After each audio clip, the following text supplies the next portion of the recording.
Magic Waddle, oui, Waddle est magique. Alors allons-y pour le mystérieux tour magique. Roll up for the magical mystery tour. Cette chanson si connue des années 60, les Beatles auraient tout aussi bien pu l'interpréter pour ce magicien du dribble qu'est Chris Waddle. Waddle, un Anglais dans le vent qui allait faire chavirer 3 ans durant toute la ville de Marseille.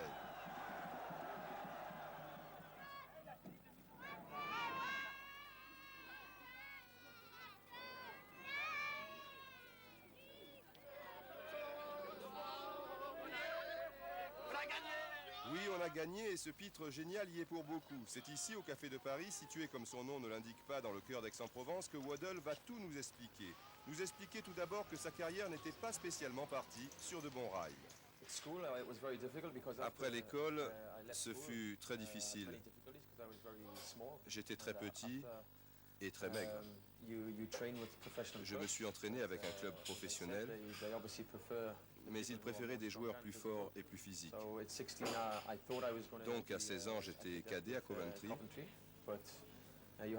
J'avais un rêve et ils me l'ont brisé. Ils ont dit que je n'étais pas assez fort, donc j'ai dû chercher du travail. Je me suis retrouvé au chômage pendant 6 mois et puis j'ai trouvé du travail dans une usine de saucisses.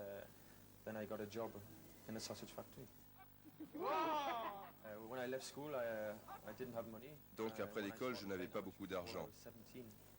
Et pendant un an, lorsque je jouais, on ne me donnait que 50 francs par match. Ce n'est pas beaucoup. Je continuais malgré tout à jouer, car je croyais qu'un jour, je pouvais devenir joueur professionnel. Marseille est exceptionnellement calme en ce début de mois de juillet 90 car la saison de football vient de se terminer. Marseille s'enflamme quelques jours plus tard car Bernard Tapie, président de l'OM, vient d'acheter à Tottenham l'attaquant Chris Waddle pour la somme de 45 millions de francs. Tous les records sont battus. Mais lors des premiers matchs, Waddle paraît lourd et emprunté. Il termine d'ailleurs rarement les rencontres. Marseille réalise cependant un bon début de championnat. Papin marque ici contre Toulon. Quelques minutes plus tard, Waddle est à l'origine du deuxième but réussi par Francescoli. Et c'est même lui qui inscrira le troisième.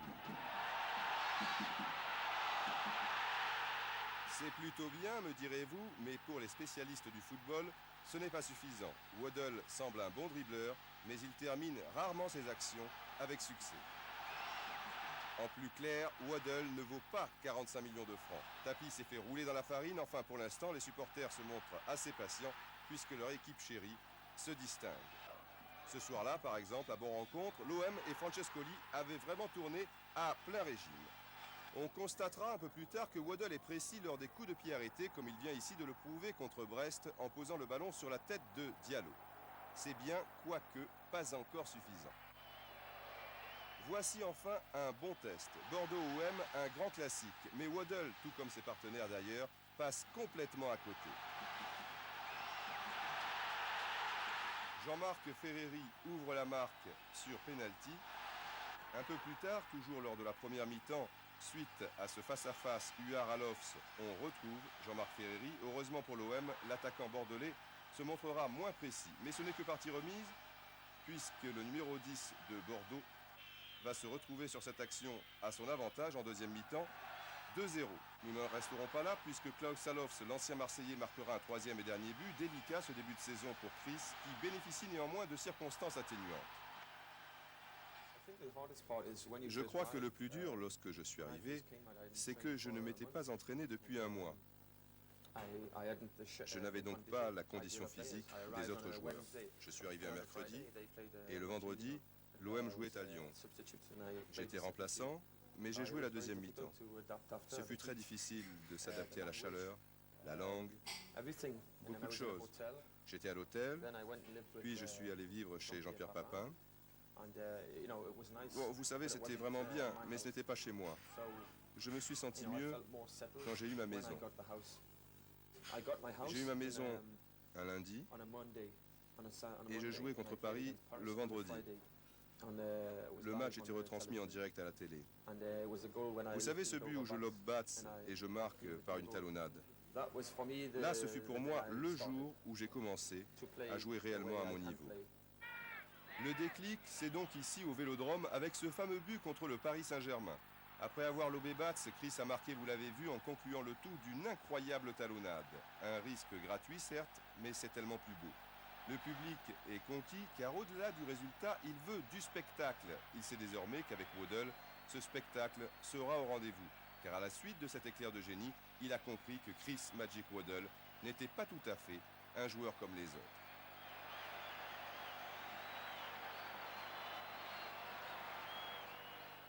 Le PSG est une équipe coriace, on le sait. En deuxième mi-temps, Suzic remise vers le centre et Vujovic, situé à la limite du hors-jeu, égalise. Ce n'est qu'à quelques minutes de la fin que Francescoli donnera un avantage décisif à l'OM. Le feu d'artifice est en route et les dribbles d'un Waddle désormais libéré illumineront 3 ans durant le stade Vélodrome.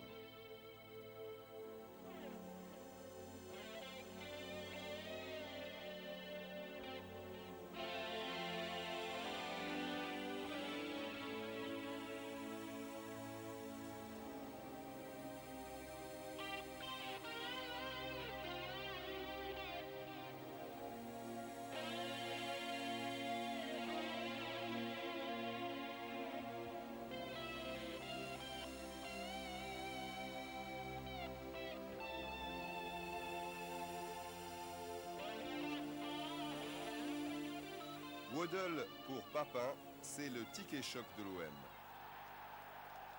Waddle, Papin, ils vont constituer la paire d'attaquants la plus redoutée en Europe. Waddle est au violon, Papin à la finition. Waddle, Papin qui feront oublier aux anciens la fameuse paire Magnusson-Skoblar. Waddle, Papin, le premier joue côté droit, le deuxième au centre. Le premier est distributeur, le deuxième buteur. Magnusson-Skoblar, c'était la même chose.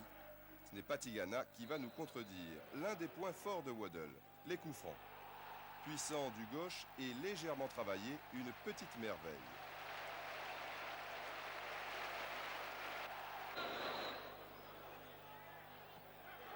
Waddle est l'idole de tout un peuple.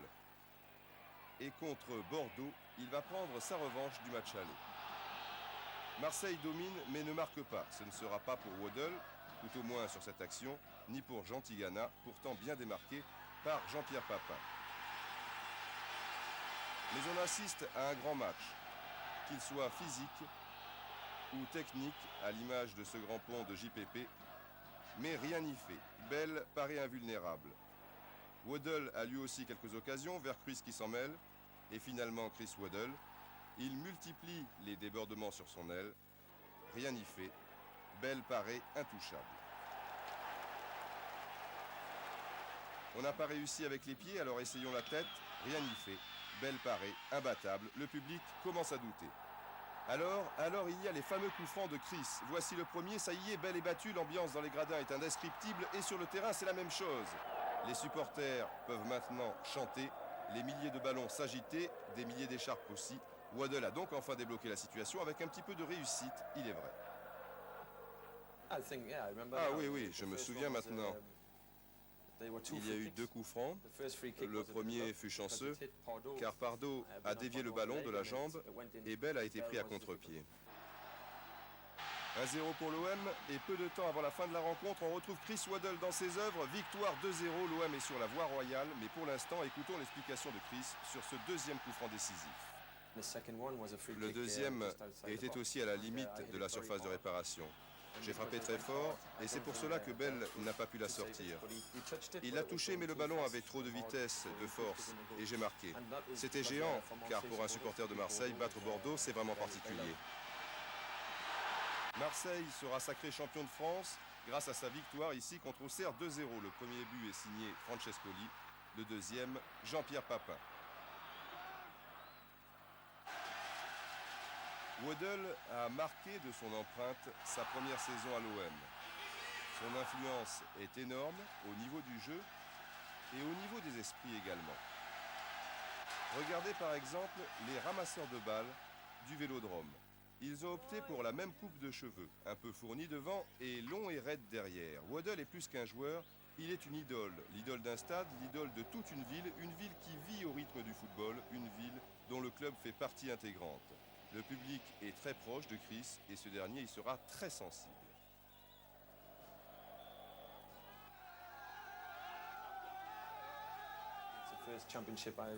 C'était le premier championnat que je gagnais, un super souvenir. Je me suis bien adapté, Bernard Tapie et les supporters étaient heureux de ma manière de jouer. Et maintenant, je pense que le public était derrière moi, de mon côté. Voyons maintenant de plus près le style de dribble de Waddle. L'une de ses grandes forces demeure, à n'en point douter, le passement de jambes.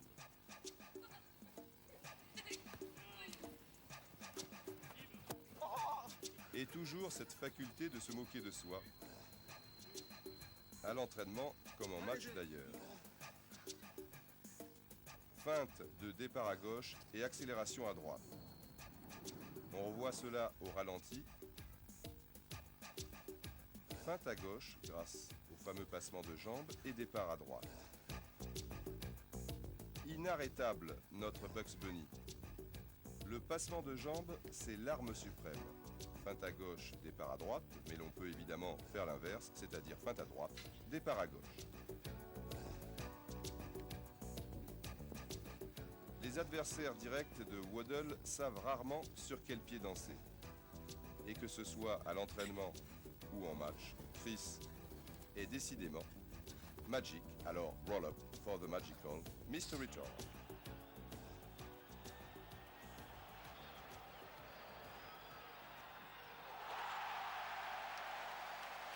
Les spectateurs sont aux anges, les défenseurs adverses un peu moins. Et hop, un passement de jambe.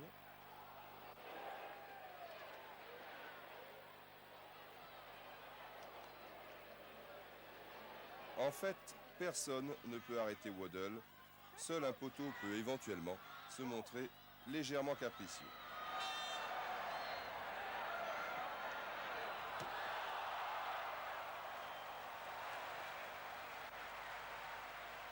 Et cela se passera ainsi sur tous les terrains de France, mais également sur tous les terrains d'Europe. Le OM, on le sait, vise très très haut sur le plan européen. Lors du premier tour, les Danois de Brøndby ne vont pas peser lourd devant les stars marseillaises.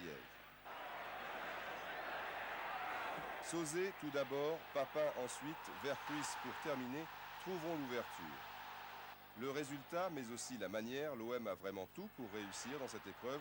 Une épreuve qui pourtant sourit rarement aux équipes françaises. C'était donc le deuxième but de Papin. Ensuite, les feintes de Waddle. Amoros qui s'engage. Et le but de Philippe Vercruis. Lors du deuxième tour, ce sont les Grecs de l'AEK Athènes qui feront les frais de l'opération. Marseille et Papin notamment sont survoltés. L'OM passera l'hiver au chaud. Et l'on retrouve tout ce joli petit monde au printemps. Les coups francs de Waddle sont toujours aussi précis. Les Bulgares du CSKA Sofia, déjà battus 1-0 lors du match aller de quart de finale, n'auront pas l'ombre d'une chance. Le duo Waddle-Papin fera encore des siennes sur cette action. 2-0. Chris est dans un grand soir et c'est finalement Franck Sauzé qui parachèvera le joli succès marseillais. La fête sera néanmoins gâchée par la blessure du gardien marseillais Gaëtan Huard à la suite de ce choc avec son stopper Eric Murat. Saison terminée pour le dernier rempart de l'OM. Le véritable test européen, le voici. Benfica, l'un des grands d'Europe. Marseille mène rapidement 1-0 et réalisera une première mi-temps de toute beauté. But de Franck Sauzé, 1-0 donc. Sur ce coup franc de Waddle, la transversale en tremble encore, mais qu'à cela ne tienne, Papin, quelques minutes plus tard, marque un deuxième but et la qualification pointe déjà le bout de son nez à l'horizon. Il faudrait pour cela un troisième but. Celui-ci sera souvent au bout de la chaussure de Francescoli, mais malheureusement, il manquera toujours un petit quelque chose. Plus grave encore, les Portugais ont, peu après ce corner, marqué le fameux but à l'extérieur. Aussi, au moment de débuter la deuxième manche dans un stade de la Lousse surchauffé, On peut dire que pour la qualification, c'est désormais du 50-50. Mais les Marseillais semblent tenir la corde. Waddle donne régulièrement le tournis à la défense portugaise. Et c'est même Marseille qui se crée l'occasion la plus nette de cette première mi-temps avec cette belle tête de Carlos Moser. On s'achemine tranquillement vers un 0-0 qui qualifierait donc les Marseillais quand, à 3 minutes de la fin, Vata marque le fameux but de la main. Tapi et l'OM ne disputeront pas la fameuse finale contre le Milan AC. C'est une incroyable injustice, même si l'on peut quand même garder le sourire au coin des lèvres, tant cette saison fut riche en exploits.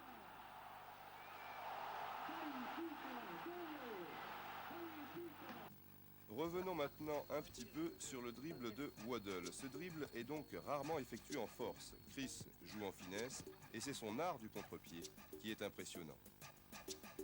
Grâce à un déhanchement et une conduite de balle qui sortent du commun, Chris peut au tout dernier moment changer de direction.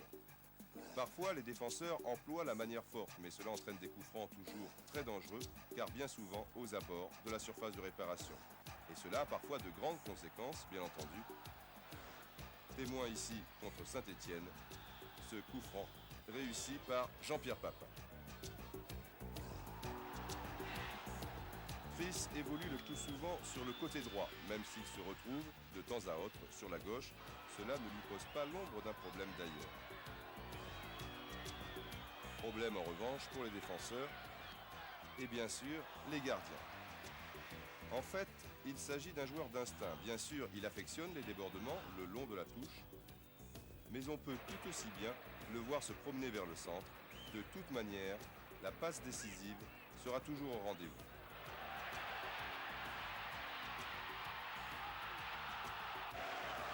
Il est gaucher, mais son pied droit est largement au-dessus de la moyenne, ce qui pose vraiment un problème quasi insoluble pour les adversaires qui ne savent plus sur quel pied danser. Rarement un attaquant a possédé un bagage aussi complet.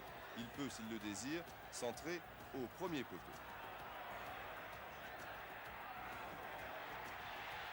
Il peut jouer tout aussi bien en profondeur, comme ici, avec Pelé contre Montpellier. Si cela est préférable, il cherchera un joueur au deuxième poteau. En fait, il a l'art de trouver rapidement la meilleure solution, c'est-à-dire le joueur le mieux placé.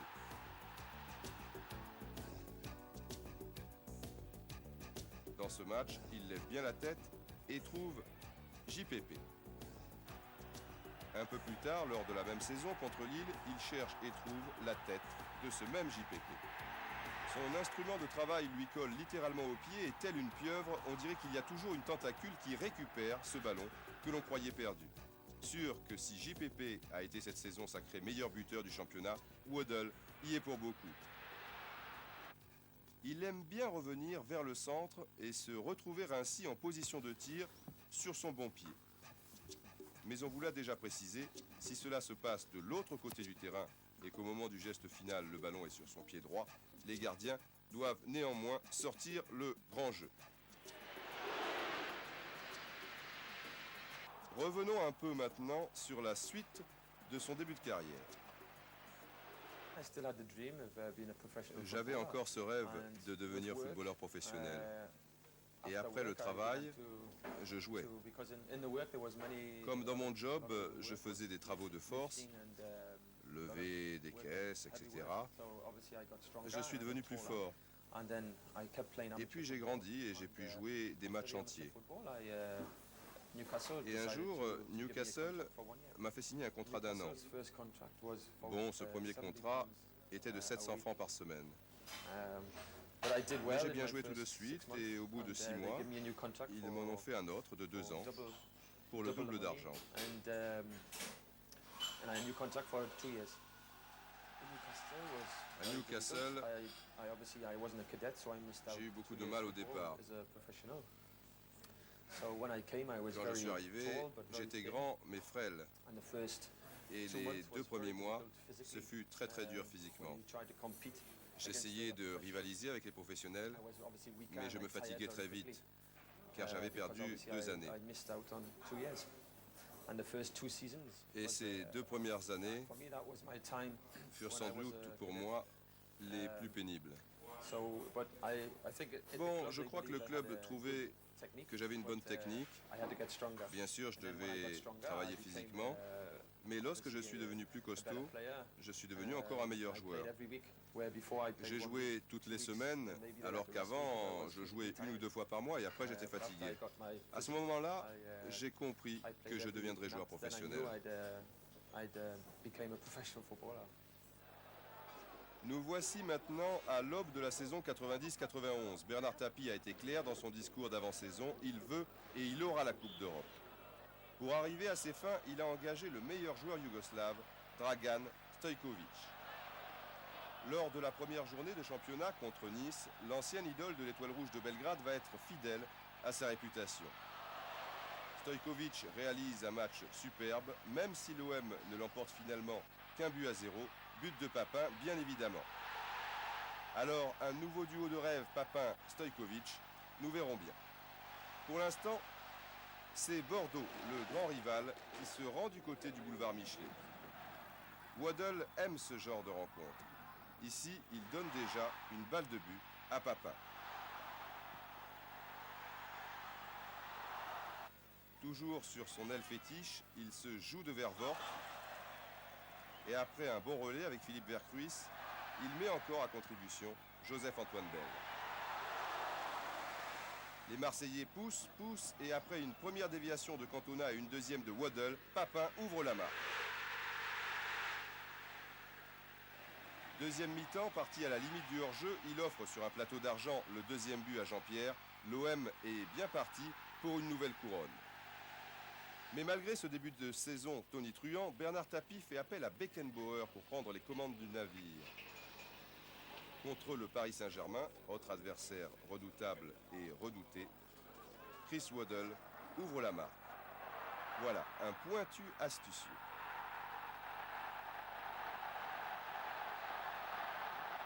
« 1-0, c'est bien parti, mais Moser, bien malgré lui, replace les Parisiens en marquant contre son camp.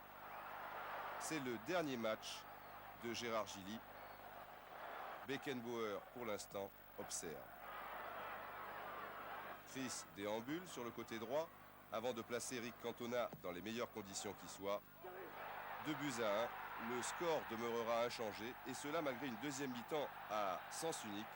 Et vous allez le voir, une très bonne occasion pour Waddle, mais Joël Batz avait merveilleusement anticipé.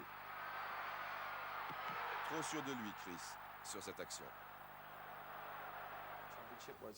Le championnat était la chose la plus importante pour Marseille. Bon, j'ai commencé à marquer des buts spectaculaires. Vous vous souvenez de certains? Oui, mon premier but pour Marseille, c'était à Toulouse. Et puis la saison suivante, nous sommes allés gagner encore là-bas 2-0. Je crois que c'est Stojkovic qui m'a passé la balle sur la gauche. J'ai passé le défenseur près de la ligne et j'ai frappé. Quel but et quel dosage parfait pour Laurent Fournier en deuxième mi-temps. Fournier qui attendra très intelligemment le retour de Jean-Pierre Papin. Ce soir-là, l'OM avait donné la leçon aux Toulousains sur leur pelouse du Stadium, avec comme le plus souvent un super Magic Waddle. Une action individuelle de rêve et puis ensuite, comme toujours, une parfaite communion avec le public. C'était sympa, j'ai enjambé les publicités, les supporters de Marseille étaient là et j'ai fait ce geste à la fin. C'était sympa. C'est là que vous avez commencé à communiquer avec le public? Oui. Je crois que la saison d'avant, j'avais commencé à sourire sur la fin, à commencer à communiquer. Mais cette saison-là, j'en ai fait beaucoup plus. J'ai fait ça, bon, toujours les sourires.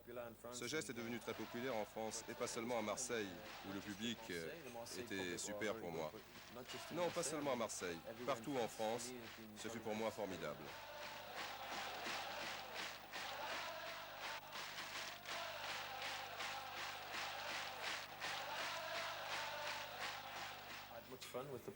J'ai pris du plaisir avec le public. C'est toujours amusant de jouer avec le public en France. Ils aiment que je fasse le clown et moi, j'aime communiquer. Voici le clown. Quand il passe complètement à côté, le lapin ou le bonnet d'âne, en fait, tout est question d'interprétation. Il y a aussi, sur les terrains glissants, celui qui fait mine de faire une petite sieste. Voilà. Ou alors, le patineur. Il y a aussi, de temps à autre, le nageur et sa fameuse brasse coulée. Voilà, relax, dans la piscine. Un petit sourire à la caméra. Oh, le joli tir dans les nuages. Il se cache, le mauvais élève. Chris est un homme de terrain, mais avant tout un homme de spectacle, car le football est et devrait toujours être un spectacle.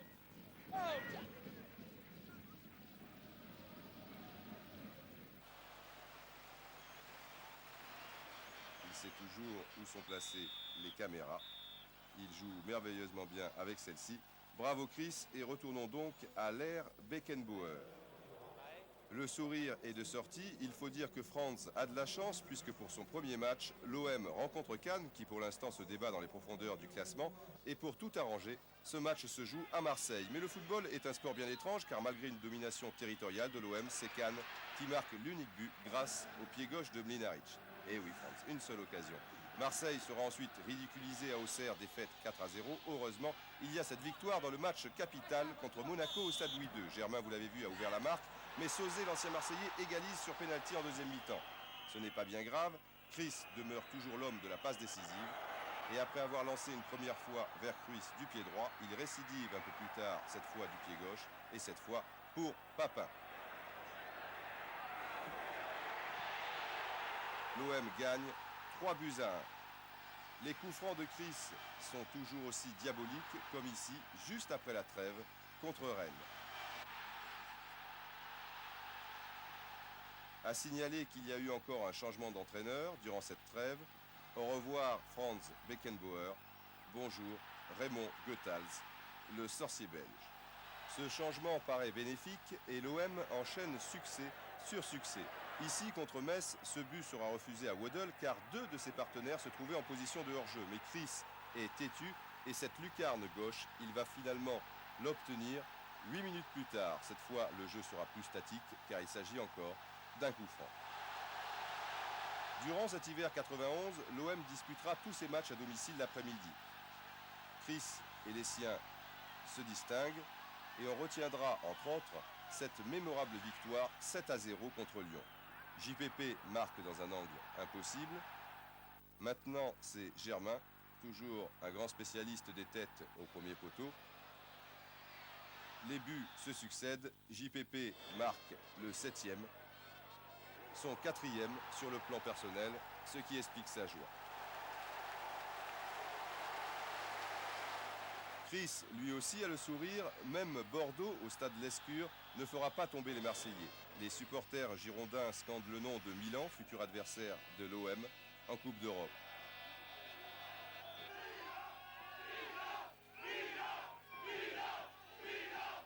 Gérard Gilly, désormais entraîneur de Bordeaux, aimerait bien jouer un petit tour à son ancienne équipe. Mais Goethals, toujours avec son éternelle cigarette, a trouvé depuis quelques semaines la bonne formule. L'OM est une pointure.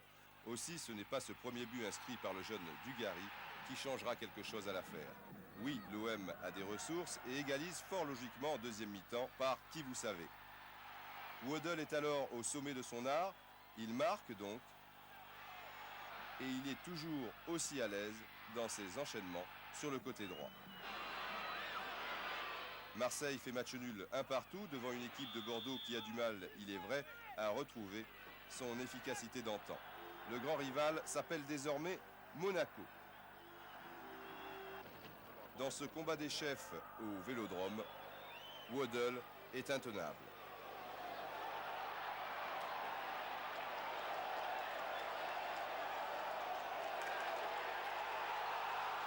C'est finalement à la suite de l'un de ses corners que Germain va marquer l'unique but de la partie.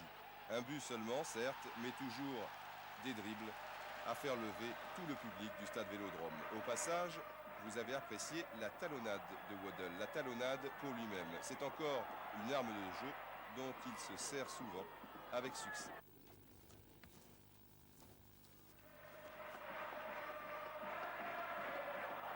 Ne vous fiez pas à ce sourire. Au Vélodrome, toutes les équipes vivent un véritable enfer.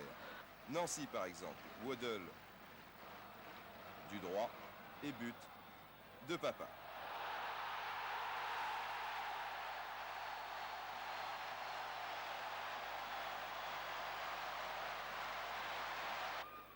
Waddle du gauche et but de Pelé. Non, ce ne sera pas pour cette fois-ci. Waddle enrhume toute la défense. Waddle du droit et but de Moser. Non. Pelé. Waddle du gauche, du droit, du gauche, on ne sait plus. But de Vercruis. Toujours pas. Ouverture admirable de Carlos Moser. Amoros pour Waddle. Waddle du gauche. But de Papin. Oui.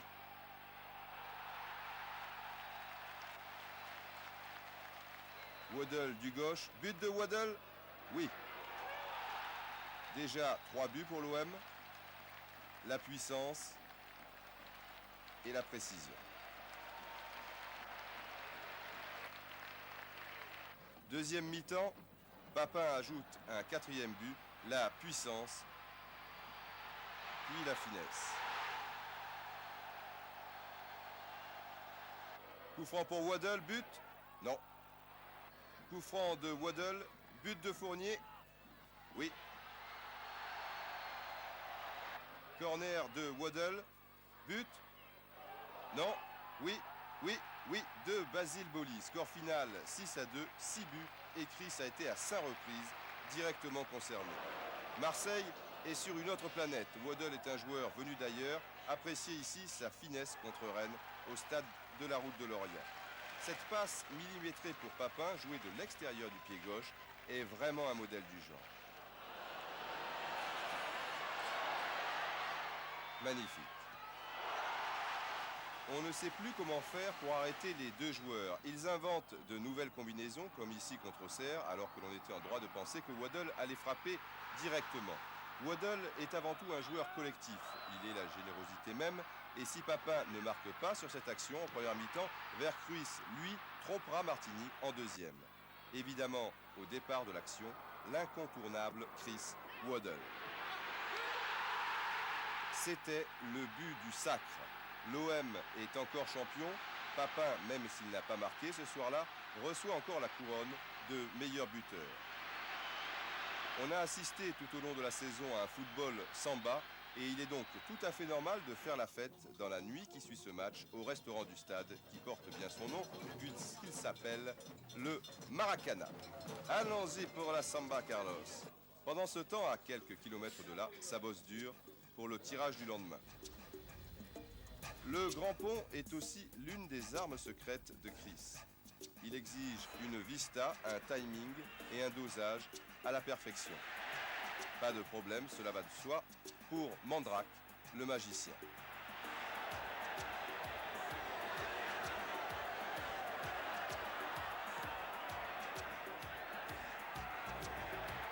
Et les buts, c'était contre Metz, se succèdent, et les centres, et les buts, et les mêmes en couleur. Et Waddle qui s'amuse, et Waddle qui apprivoise à merveille ce petit animal si capricieux qu'est le ballon.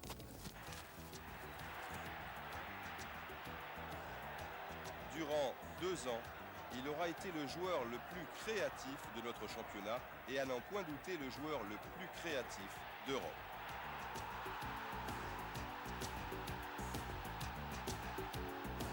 Waddle est un phénomène, les dieux du football lui ont donné le talent, la classe, la grâce. C'était un régal pour les yeux, les nôtres, pas ceux des défenseurs adverses, évidemment.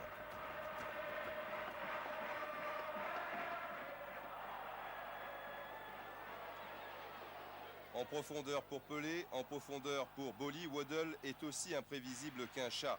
Il est là à jouer avec sa pelote et face à lui, ses adversaires se sentent aussi petits qu'une souris. petit Sochalien, tu veux jouer avec moi? Tu veux jouer au chat et à la souris? Alors allons-y. Alors, qu'est-ce qu'on fait maintenant?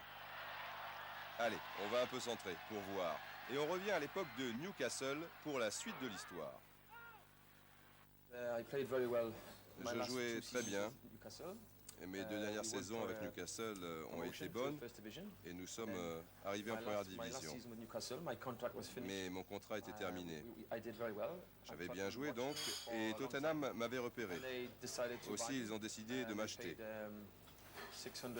Ils ont payé 6 millions de francs pour une durée de 4 ans.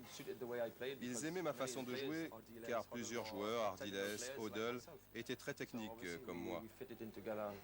Alors on s'est très bien entendu sur le terrain et après 6 mois, j'avais du respect pour eux, mais je n'étais pas intimidé et je suis arrivé à leur niveau. Ensuite, je suis devenu bien sûr un meilleur joueur. Mais notre clown a aussi rendez-vous avec l'Europe. Dans le match piège par excellence, ici à Poznan, Fournier met à profit une belle ouverture de Jean Tigana. On se dit alors que Marseille a fait le plus dur, mais les Polonais vont s'accrocher et dans un premier temps égaliser à la suite de cette glissade malencontreuse d'Eric Cantona. Simple péripétie, peut-être pas. On se retrouve de nouveau sur le côté gauche et Olmeta s'incline pour la 2e fois. Les Marseillais commencent sérieusement à douter et en deuxième mi-temps, le numéro 10, Juskoviak, marque même un 3e but. Ça sent le roussi. L'OM menait 3-1 contre une équipe relativement modeste. On croit rêver, heureusement, Waddle réduit la marque. 3-2. Rien n'est joué tout de même. Mais 15 jours plus tard, au stade Vélodrome, Poznan va se retrouver confronté à 11 joueurs déchaînés. Papin ouvre la marque. Sur sa lancée, l'OM, grâce à Waddle et Vercruis, ajoute un 2e but. Vexé par le résultat du match aller, Marseille ne lâche pas sa proie. 3e but de Philippe Vercruis. Les Polonais sont asphyxiés. 4e but du même Vercruis, c'était son soir. Et après un pénalty réussi par Poznan, le triomphe marseillais se poursuit avec ce tir majestueux de Jean Tigana. Attention, le ciel s'assombrit. Nous voici à Milan. Oui, c'est le champion d'Europe qui sera l'adversaire de l'OM pour les quarts de finale. On a eu un plan spécial et bon, ça c'est le fait qu'à malgré lui un peu spécial. On a un traitement bien spécial, bon, mais ça c'est, je m'y ferai. Il y a Waddle qui veut vous dire quelque chose derrière? Non, je pense pas. Les Marseillais, bien sûr, seront bien plus concentrés le jour du match. Un match qui s'annonce pour le moins périlleux. Les supporters de l'OM, toujours optimistes, ils le seront bien moins cependant, lorsqu'à la suite d'une mésentente entre Casoni et Moser, Ruud Gullit ouvrira la marque. À quelle sauce vont être mangés les petits Marseillais? Eh bien, agréable surprise, puisque loin de se désunir, ce but de Gullit va motiver l'équipe de Gothals. Les feux follets, Pelé et Waddle sèment régulièrement le trouble dans la défense milanaise. Et sur cette formidable action, Papin va égaliser. Pelé, ouverture fantastique de Waddle et Papin. Un véritable chef-d'œuvre réalisé par les 3 attaquants olympiens. Pelé, Waddle, Papin. C'est ce qui se fait de mieux actuellement sur le marché. Privés de leur attaquant vedette Marco Van Basten, celui-ci est suspendu, Milan doute et c'est Marseille qui se montre le plus menaçant. En deuxième mi-temps, Pelé aura le 2e but au bout du pied, mais le poteau sauvera Milan. Chris Waddle, en toute fin de partie, réalisera un coup de génie dont il a le secret, mais finalement, le score n'évoluera plus. Pour le match retour, à chacun ses chansons. Que l'on soit supporter de Milan, de Marseille ou d'ailleurs. Waddle et ses partenaires sont on ne peut plus motivés. Le public est prêt, il se met à rêver, un rêve agréable qui se transforme en cauchemar pour Waddle. Tout ce que l'on peut dire pour l'instant, c'est que les Milanais ont pour objectif de neutraliser la principale rampe de lancement marseillaise et que pour y parvenir, peu importe les moyens, n'est-ce pas, monsieur Maldini?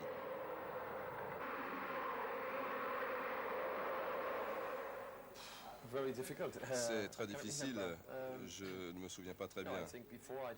Je crois qu'auparavant, j'avais pris 2 coups derrière la tête par Maldini, et là, j'ai perdu mes esprits. J'étais ailleurs pendant 20 minutes, et c'est durant cette période que j'ai marqué un but. Je me rappelle du but à la télé, mais pas dans le match. Oui, après, je l'ai vu à la télé. Marseille éprouve beaucoup de difficultés devant une équipe de Milan retrouvée, et puis il y a cette action en deuxième mi-temps. Je n'arrive pas à me souvenir. Après, je l'ai vu, bon, c'était super. C'est un bon souvenir, pas seulement pour moi, pour l'équipe, pour le public de Marseille, et peut-être même pour le public français. C'était grand d'éliminer Milan. Et le but, un centre d'Abedi, Jean-Pierre qui prolonge de la tête. Et chose incroyable, je l'ai repris avec le pied droit, alors que je n'ai jamais fait de reprise de volée avec mon pied droit. J'ai couru vers le point de corner, vers le public, et ensuite ils sont tombés sur mon dos. Waddle est ailleurs, sur un nuage, comme toute l'équipe d'ailleurs. Rendez-vous compte, la pyramide blanche est en train d'éliminer le double champion d'Europe.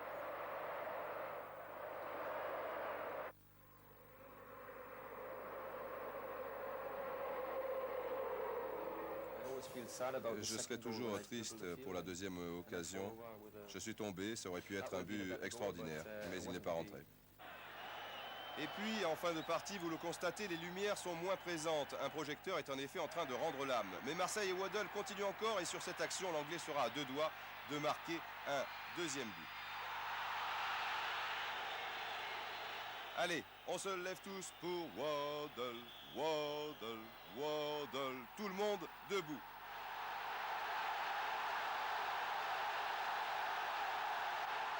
Quelle ambiance!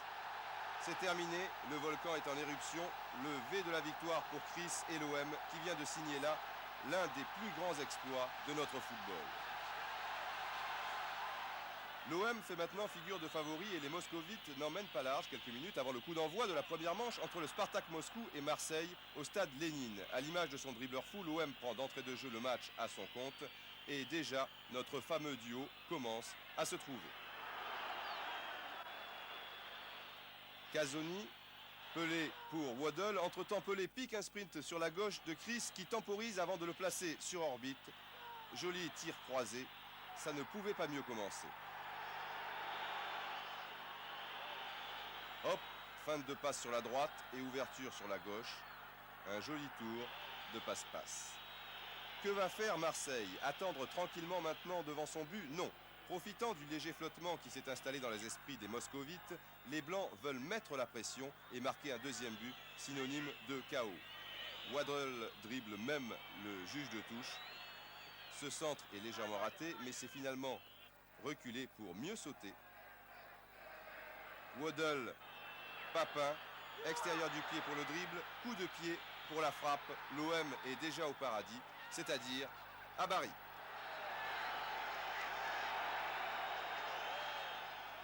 Papin ira remercier Waddle, que l'on retrouvera toujours dans les bons coups. Ici, un joli 1-2 avec Germain. Ballon pour Pelé, qui trouvera finalement Papin. Le ballon frôle le poteau. Un peu plus tard, il sera idéalement placé sous la transversale, toujours avec Waddle bien sûr. Mais le gardien moscovite sauve ce qui peut encore l'être. Ça tourne à la démonstration, mais au moment où on s'y attend finalement le moins, le Spartak relance le match grâce à Tmarov. 2-1, Moscou sera alors dangereux, mais c'est Marseille qui marquera finalement le dernier but par Vercruis. Bilan de Chris, 2 passes décisives sur les 2 premiers buts donc, et puis avant-dernière passe décisive sur le 3e. Il faisait doux ce soir-là à Moscou. 15 jours plus tard, une nuée de photographes et 45 000 spectateurs dans le stade malgré une qualification quasi assurée. Papin pour Pelé, qui marque le but de la première mi-temps. Waddle pour le poteau, puis Moser et finalement Boli. C'était le but de la seconde. Enfin pour les Marseillais, puisque le Spartak réduira la marque sur un pénalty de Mostovoy. Allez, toute la ville se rend à Bari et ce soir-là, c'est vrai, le stade est véritablement bleu et blanc pour cette finale entre l'OM et l'Étoile Rouge de Belgrade. 15 ans, il aura fallu attendre 15 ans pour voir à nouveau une équipe française susceptible de remporter cette fameuse Coupe d'Europe des clubs champions. 15 ans après Glasgow et les Verts, donc voici Bari et les Blancs. Marseille domine, centre d'Amoros pour Papin placé idéalement au deuxième poteau. Dommage. Dommage, mais on ne s'inquiète pas vraiment en ce début de partie, tant le football pratiqué par les Marseillais semble supérieur. Fournier, Amoros et Waddle qui rate sa reprise. Les supporters olympiens commencent à implorer la bonne mère, mais vous l'avez constaté, ils ont toujours le sourire. 0-0 à la mi-temps. Superbe occasion de Waddle suite à un centre de JPP. Mais le jeu de tête n'est pas à proprement parler le point fort de Chris, qui lui commence à douter. À la toute fin du match, Chris va en réussir une belle de tête. Mais là, on commence à comprendre que les dieux du football ne seront peut-être pas marseillais ce soir-là à Bari. Les prolongations ne donneront rien et on arrivera à la fameuse épreuve des pénaltys. Certains ne veulent pas voir ça. Bari fut une grande déception. Je crois que l'Étoile Rouge de Belgrade a joué de manière très négative. Ils ne voulaient pas jouer au football, ils voulaient juste nous empêcher d'évoluer. Bon, on a eu des occasions, Jean-Pierre une, moi deux de la tête, et Abedi aussi. Bon, on a eu des occasions, mais vous savez, c'était très difficile. Bon, lorsque nous avons perdu au pénalty, ce fut pour moi une injustice, car Marseille méritait vraiment de gagner. On jouait très bien, vous savez. Bon, nous n'avons pas eu de chance. Nous étions tristes, car c'est vraiment Marseille qui aurait dû gagner. Mais c'est le football. On ne peut rien dire. On a eu 2 heures pour marquer et on n'a pas marqué. C'était triste.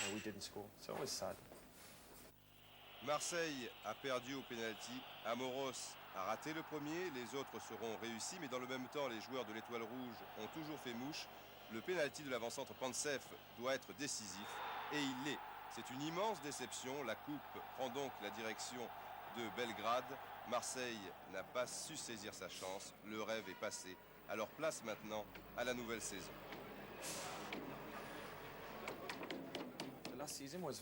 La dernière saison a été difficile quand on est revenu de Bari. Bon, enfin, on a commencé très bien. On jouait bien. Et on a eu cette rencontre contre le Sparta de Prague à Marseille. On menait 3-0. Et puis on a eu un pénalty, une balle de 4-0. Le gardien l'a arrêté. Là, on a perdu notre discipline. Je crois qu'on a perdu notre schéma de jeu, notre tactique. À 3-0, bon, on a continué à attaquer. Et puis ils ont eu 2 pénaltys. Je pense que l'année précédente, quand nous sommes allés à Bari, nous avions tous faim de victoire. Vous savez, comme un boxeur juste avant un championnat. Mais quand j'y pense maintenant, on n'avait pas l'agressivité pour gagner. Bon, on va jouer, ça va aller, puis tout d'un coup, on est mené 2-0, et hop, on rentre à la maison. C'est terminé. Donc, vainqueur seulement 3-2 à l'aller, après avoir mené 3-0, l'OM va être éliminé à Prague par cette surprenante équipe du Sparta qu'elle avait beaucoup trop sous-estimée. Vous venez de voir le premier but, le deuxième arrivera en seconde période sur cette action. Une élimination incroyable, malgré un but d'Abedi Pelé qui arrivera beaucoup trop tard. Le Sparta jouera les poules finales. Des images très dures. On ne veut plus voir ces images, mais on reprend quand même le sourire, car en championnat, malgré un match nul très heureux contre Monaco au Vélodrome, l'OM marche plutôt bien. Waddle a toujours les gestes techniques parfaits. Au départ, cet amorti est vraiment magnifique. Waddle est un joueur qui aime garder le ballon, mais il a aussi le sens de la déviation. Sollicitez un 1-2 avec l'anglais et vous serez rarement déçu. Waddle, c'est la précision d'une horloge suisse. Les adversaires s'y mettent parfois à 3 pour l'arrêter, mais cela ne change pas grand-chose. Tout le monde connaît maintenant ses feintes, mais cela ne change pas grand-chose. On peut le marquer de près au départ, mais cela ne change pas grand-chose. Ses frappes sont toujours dangereuses. Comme toujours, il aime bien repiquer au centre. Il se retrouve alors sur son pied droit. On l'a vu contre Lens, ou ici, le pied gauche, c'était contre Le Havre. Mais le fait de s'engager au centre permet aussi de laisser la place sur l'aile à Jean-Pierre Papin. Papin qui affectionne ce genre de position. Et il est toujours bien sollicité par Waddle. Les ouvertures de celui-ci peuvent être très très longues, comme ici, pour Pelé contre Nancy, ou ce même Pelé contre Caen. Ces 4 dernières ouvertures millimétrées que vous venez de voir ont été effectuées de l'intérieur du pied. Mais là où Chris est encore plus impressionnant, c'est lorsqu'il joue de l'extérieur. Vous avez vu celui-ci pour Papin contre Nice, c'est vraiment la très grande classe. Ensuite, il y avait Rennes. Là, c'était pour Angloma. Celui-ci est magnifique pour Papin contre Lille. Superbe encore, quasiment sans élan pour Papin contre Sochaux. L'OM est toujours en pole position et Waddle, de temps à autre, enlève sa tunique de passeur pour celle de buteur.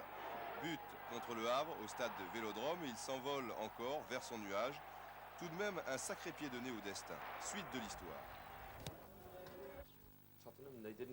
Tottenham, au départ, ne voulait pas me vendre. Marseille a parlé avec mes dirigeants. Ils ont offert 30 millions de francs. Et Tottenham a dit non.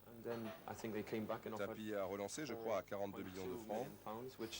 Tottenham s'est dit alors, c'est bon. Ils m'ont demandé si je voulais partir. J'ai appris que c'était un contrat pour Marseille, un autre pays, un football différent, une nouvelle expérience aussi, apprendre une nouvelle langue que je n'ai pas vraiment appris. Bon, beaucoup de choses me tentaient, le style de vie, la sécurité et la Coupe d'Europe, bien sûr. Ok, j'ai dit à Tottenham, je vais à Marseille. Et ils ont pris l'argent, 42, 45 millions de francs. Et ensuite, j'ai signé à Marseille.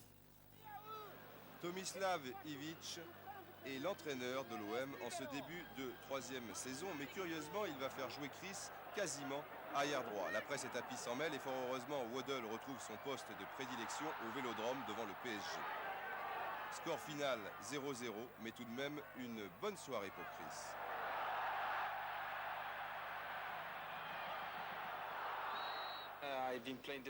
Bon, bien sûr, je peux jouer dans des tas de positions, mais là, je suis content. J'étais près de la ligne, j'aime être libre. Ce soir, je suis content.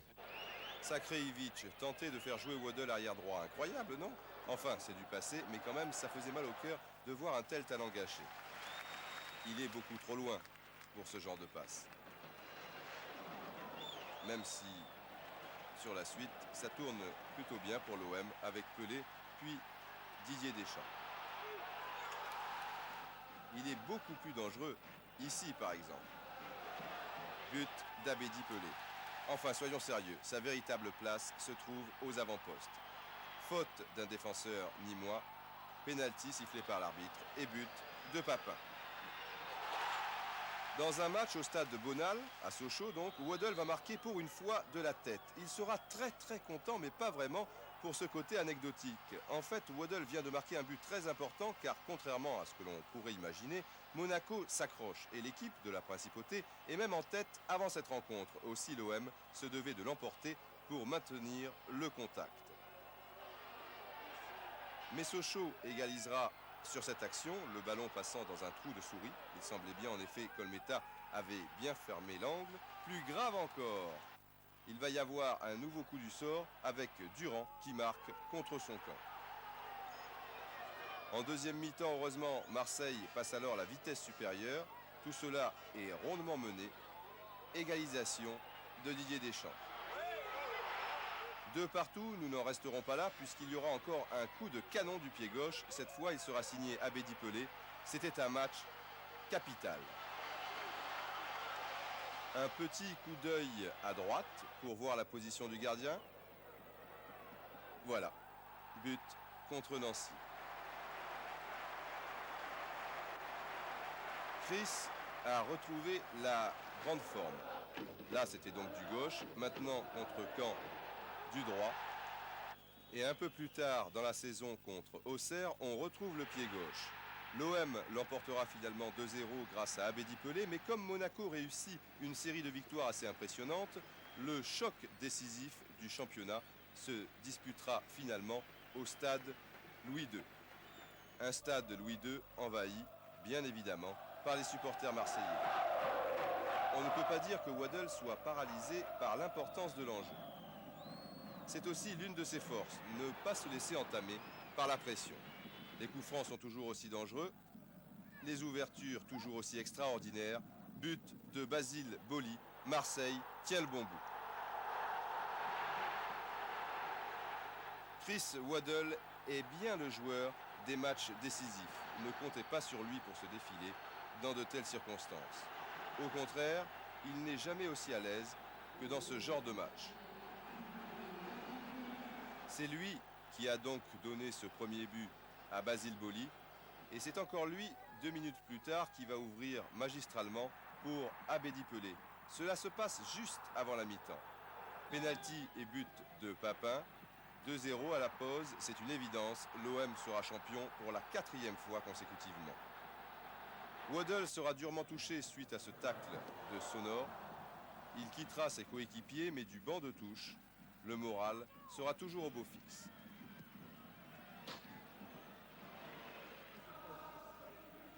Ben oui, que voulez-vous?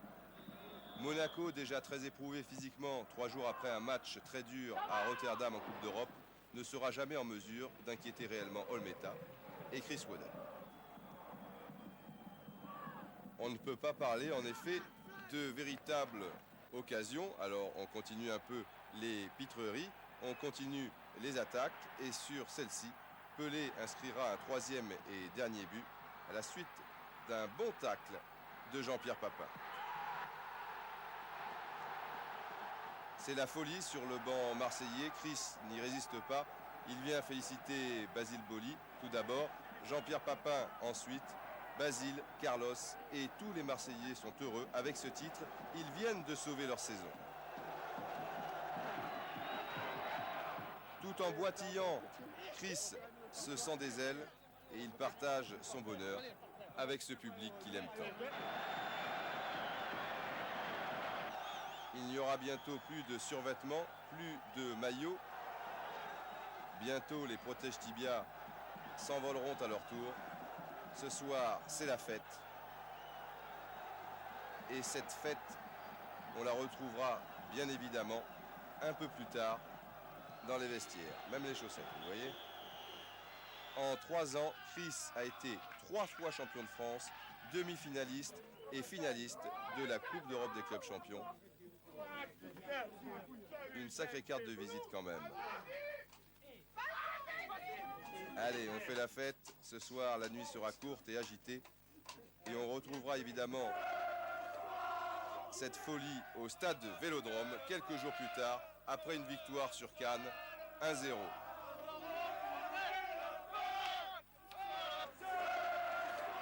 On le sait, Chris et JPP vont quitter la Canebière. C'était une sacrée histoire d'amour et ça valait vraiment le coup de persévérer. Il faut toujours croire en son étoile. Ce que je dirais à un jeune footballeur, ne jamais abandonner. Il faut toujours croire en ses possibilités. Et les gens des clubs, des centres de formation, s'ils disent que tu n'es pas bon, allez, au revoir. Ne les crois pas.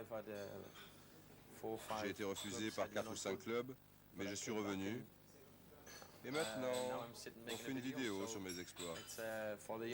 Donc pour les jeunes, je dis, crois toujours, et toujours du respect, toujours écouter, écouter les bonnes choses, laisser les mauvaises de côté. Simplement avoir du respect, s'accrocher, garder confiance. Bye bye Chris, merci pour le conseil, merci aussi pour tous les éclairs de génie qui arrivaient régulièrement dans le ciel grisâtre de notre championnat. Au revoir, nous ne t'oublierons jamais.